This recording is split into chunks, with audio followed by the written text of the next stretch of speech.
প্রথম আমি এই রান্নাটা খেয়েছিলাম আমার জেঠিমার কাছে। তখন এই মাছ সম্পর্কে আমার কিন্তু কোনো আইডিয়া ছিল না। তখন আমি শুধু জানতাম শুটকি মাছ মানেই কিন্তু অনেক গন্ধ। আমি জেঠিমাকে বলেও ছিলাম যে, "জেঠিমা এই মাছটা রান্না করো না, আমি কিন্তু খেতে পারবো না। কারণ এই মাছের প্রচন্ড পরিমাণে গন্ধ হয়।" তখন জেঠি একটাই কথা বলেছিল যে, "ছোট কুচো চিংড়ির যে শুটকি সেটাতে কিন্তু অতটা গন্ধ হয় না। আর আমি এত সুন্দরভাবে রান্না করে দেবো যে তোমার কিচ্ছুই মনে হবে না।" তারপরে জেঠি বাঁধাকপি দিয়ে একটা শুটকি মাছের এত সুন্দর তরকারি বানালো, সেটা আমি দিয়ে পুরো ভাতটাই খেয়ে নিয়েছিলাম। তারপর থেকে কিন্তু আমার শুটকি মাছ খাওয়া শুরু হয়। সকালে একটা দাদু আমাদের পাড়াতে বিক্রি করতে এসেছিলেন শুটকি মাছ, আর আমি সেখান থেকে কিন্তু কিছুটা চিংড়ি শুটকি নিয়ে নিই। আর এখন শীতকাল, ঘরে সবসময় বাঁধাকপি এভেলেবেল আছে, তাই ভাবলাম আজকে বাঁধাকপি দিয়ে চিংড়ি মাছের একটা ঘন্ট বানানো যাক। তো চলো রেসিপিটা শুরু করা যাক। প্রথমেই আমি ছোট বাটির মতো এক বাটি চিংড়ি মাছ নিয়েছি, আর সেটাকে কিন্তু গরম জলে কিছুক্ষণ আমি ভিজিয়ে রেখেছিলাম। গরম জলে কিন্তু তোমরা একটু বেশিক্ষণ ভিজিয়ে রেখো, কারণ এই চিংড়ি মাছে প্রচন্ড বালি, যেহেতু বালিতে শুকায়। আর গরম জলে ভিজিয়ে রাখার পরেও কিন্তু আমি এখানে 10-15 বারের মতো ধুয়ে নিয়েছিলাম চিংড়ি মাছটা ভালো করে। এরপর কড়াইয়ের মধ্যে অল্প সর্ষের তেল দিয়ে ওই চিংড়ি মাছটা দিয়ে নুন হলুদ দিয়ে ভেজে আমি তুলে রেখেছি। এরপর ওই কড়াইয়ের মধ্যে আরো অল্প তেল দিয়ে তেলটা যখন ভালো করে গরম হয়ে যাবে, তখন তার মধ্যে ফোড়নে দিয়েছিলাম তেজপাতা, জিরে আর একটুখানি চিনি। এরপর কুচনো পেঁয়াজ, টমেটো আর কাঁচা লঙ্কা দিয়ে নিয়েছি। হালকা ভাজা হয়ে গেলে কিন্তু আমি দিয়ে নিয়েছিলাম ডুমু করে কেটে রাখা কিছু আলু। এরপর নুন, হলুদ, লঙ্কার গুঁড়ো আর একটু দিয়েছিলাম জিরে গুঁড়ো। এরপর মশলা দিয়ে এই আলুটাকে কিন্তু ভালো করে কষিয়ে নিয়েছি। তারপরে দিয়ে দিয়েছিলাম এখানে কেটে রাখা কিছু বাঁধাকপি। এরপর আর কি বাঁধাকপিটা ভালো করে মিশিয়ে নিয়েছি আলুর সাথে, আর তারপরে কিন্তু ঢাকা দিয়ে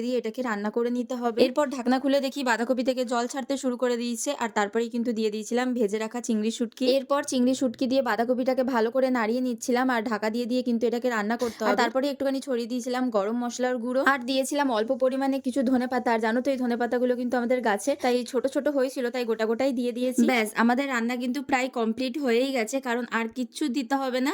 যতক্ষণ না জলটা টানছে একটুখানি ব্যাস শুকিয়ে নেবো, তাহলেই হয়ে যাবে। আর নামানোর আগে দিয়ে দিয়েছিলাম অল্প একটু ঘি। ব্যাস, আমাদের রান্না পুরো কমপ্লিট হয়ে গেছে। চলো এবার এটাকে নামিয়ে নিই। আর তোমরা বলো যে কারা কারা শুটকি মাছ খেয়েছো, আর তোমাদের কোন শুটকি সব থেকে বেশি ভালো লাগে সেটাও কিন্তু অবশ্যই কমেন্ট করে জানিও। তোমরা যারা শুটকি মাছ খেতে পারো না গন্ধর জন্য, তারা এইভাবে একবার শুটকি মাছটা বানিয়ে দেখো, তোমাদের কিন্তু মুখে লেগে থাকবে। আমি তো শুটকি মাছ দিয়ে এক থালা ভাত খেয়ে নিয়েছি। এবার তোমরাও বাড়িতে ট্রাই করো আর খেয়ে জানিও যে কেমন হয়েছে। চলো আজকের মতো এই পর্যন্তই। আর তোমাদের এই রেসিপিটি কেমন লাগলো সেটা কিন্তু অবশ্যই কমেন্ট করে জানিও। আর এরপর তোমরা কোন রান্না দেখতে চাও অবশ্যই জানিও, আমি চেষ্টা করবো সেই রান্না তোমাদের সামনে তুলে ধরার। আর সবাই ভালো থেকো, সুস্থ থেকো, দেখা হচ্ছে নেক্সট ভিডিওতে। টাটা।